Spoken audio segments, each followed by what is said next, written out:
This happened in April of 2022. My friend and I were on our way back to Kentucky from Columbus, Ohio. After enjoying a big concert, we got about 20 miles out from the venue, and we both decided to stop and grab a snack, as well as use the bathroom.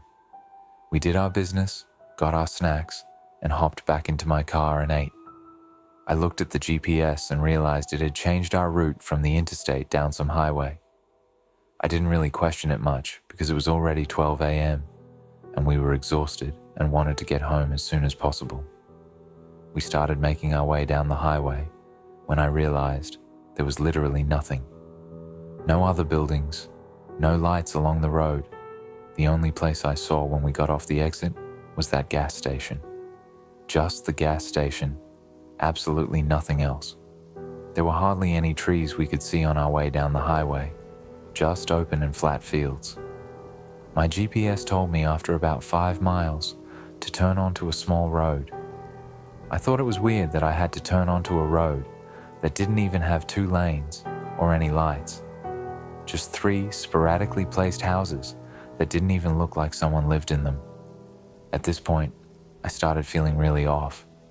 I joked with my friend about the possible bad scenarios. We got some laughs out of it and tried making the best out of our situation. My GPS told me that there was a railroad coming up, so I was ready for it. The problem was, I didn't see the railroad until we came right on top of it. It was nighttime, and visibility was really poor. To our surprise, there was a train there. Our way forward was blocked by this train. We took a better look at it and realized that it looked abandoned. No lights, no ringing bells, graffiti all over the train, wheels rusty as hell. It looked like it hadn't been touched in years. We were now stuck in this pitch darkness and silence. My friend and I both felt a chill run down our spine, and we both just knew. We didn't know what exactly, just that we knew. He said my name in a scared tone, and I just knew. I had to get us out. There was no way forward or around. I threw my car in reverse and quickly backed up until I was in the grass and booked it, going 80 down the highway back to the gas station. When we finally collected ourselves, we sat and thought about it. Why would the GPS take us there if the train had clearly been sat there for a while? Wouldn't that road have been closed off? Wouldn't there have been signs saying so? Why weren't the railroad lights on? Why did it reroute there in the first place? Just so many questions. But one thing I noticed was, the moment we parked at the gas station and restarted my GPS, it went back to its original route of the interstate. The realization hit us both at the same time. We both concluded that someone had messed with our GPS while we were taking a break inside the gas station. Maybe we were reading into it too much, but I know how we both felt, and I know the feeling in my gut was horrible.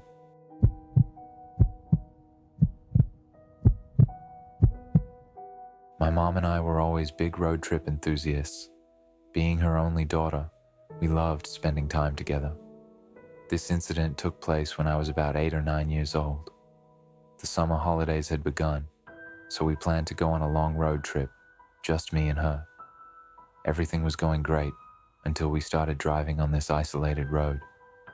It was nighttime by now, and being all alone in the middle of nowhere in such darkness made my younger self feel a bit uneasy.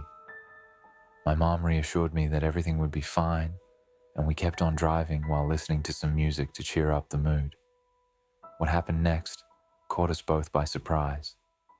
In the middle of nowhere, this late at night, there was a man standing in the middle of the road wearing a safety vest, waving his arms like a maniac, indicating for us to stop and help him.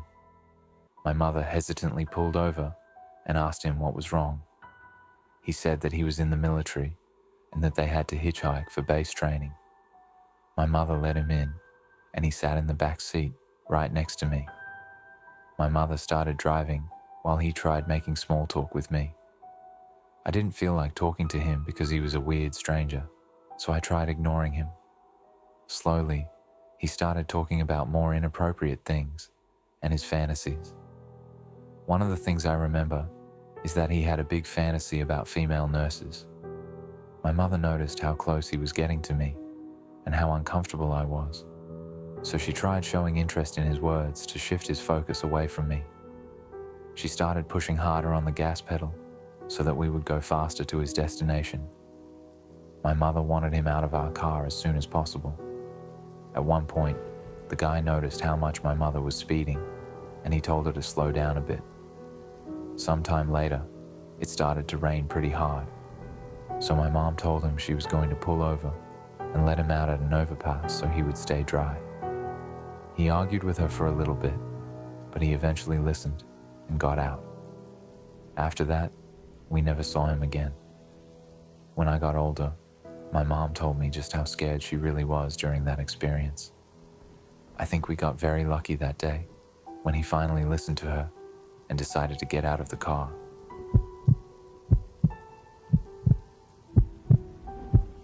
My company used to have another office in a state 2 states over. Most of the time I flew there, but sometimes we had equipment or vehicles that needed to be delivered. In those cases, I volunteered to make the trip and would stay at the other office for a week at a time. Sometimes I would stop at a motel for rest, and other times I'd break up the drive by pulling over to a rest stop and sleeping in the back of the vehicle for a bit. One time, I was driving a big box truck, like the ones you would rent at U-Haul. We had bought the truck. It was used, and the back of it was filled with equipment and stuff from that office. I offered to make the trip. Unfortunately, the morning I was scheduled to leave, there was a delay. Something I needed to take in that truck didn't arrive until almost 3 p.m. After loading it in the truck and getting ready to take off, I knew I was going to hit rush hour traffic, so I decided to delay my departure by 2 hours. That way, it would be after 5, and although there was still lots of traffic, it would be local. Once I got out into the open, it was pretty much a straight shot to the state line. Having to pull over a couple of times for fuel and restroom breaks, I got into a rural area north of my state after midnight.